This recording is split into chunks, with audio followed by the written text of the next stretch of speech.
Welcome friends to Create, Quilt and Make with Kate, and I just wanted to show you this project that I've been working on for a while. It's an English paper piece project that I'm going to turn into like a pouch or a pencil case, and I'm going to quilt it and have a zip on it so that I can put art materials in it when I travel. And so I've been working on it for a while. I use quite a number of these different shapes that are branded So Easy. They're available through Spotlight stores in Australia, and I've used them to make the templates for the cardboard shapes, which you can see in behind here. And I've mixed and matched them, so you can see that there's a variety of different shapes that have been used.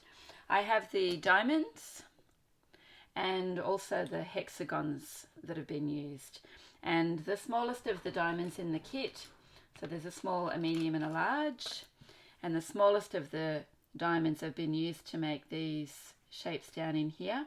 And so, like my other video for introduction to English paper piecing, I've traced around the inside of the shape onto a cereal packet cardboard and then cut out fabric on the outside line of the shape, and then thread basted it. And then when I've collected a number of different shapes, I've sewn them together. You can see that these ones here are using the larger size, and I'm not sure if I've used the middle size. Maybe this one's no, that must be a large one as well.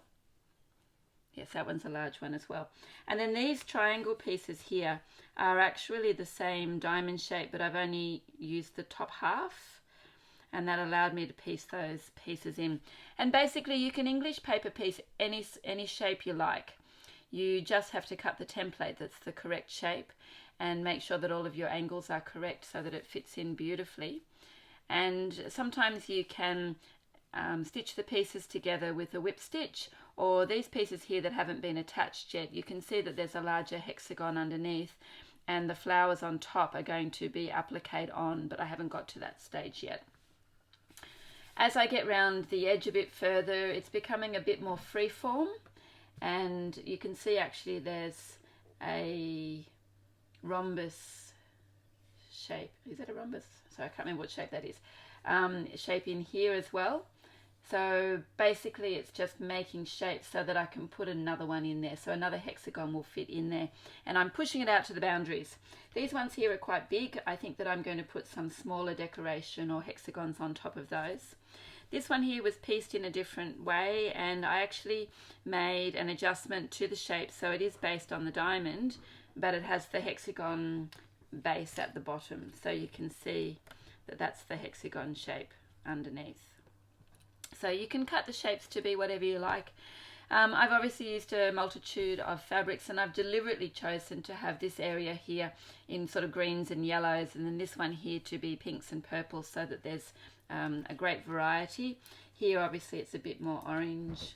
Over here we've got pale blues and whites and a bit more floral in this area.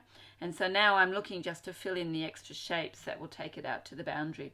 Once I get to an almost rectangular shape, then I can turn it into a pencil case, but I just need to push it out to the edge. Of course, some of the shapes, when I finish it off, will be cut off a little bit on the edge, so they can just be turned and hemmed as part of the normal hemming process. Yeah, so this is English paper piecing. And the other thing is, when I do any of my sewing or craft work, I am very interested in the traditions that are involved in the craft or the technique from the past, but quite often I put a modern twist on it. And so the work that I do, sometimes it's a little bit traditional, but quite often the work tells me where it's going. I don't plan it right from the beginning. It sort of just happens along the way, and I often end up with created works that are quite different to the traditional, and obviously these are quite bright, which is not terribly traditional perhaps in these. The other thing too is, you can see here because I'm still learning, I've tried out a few different ways of joining and stitching. It is a whip stitch that I've used, but I find that it's much more or less visible, if you like, to use a thread that matches the fabric.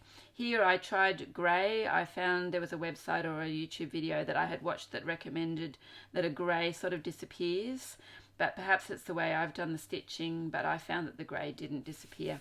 But again, this is for a pencil case, so I'm not too concerned that I can see it, but I have switched back to matching shapes, or matching the thread to the shapes as I go.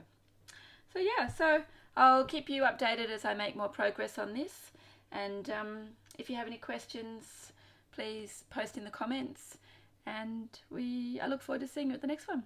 Thank you.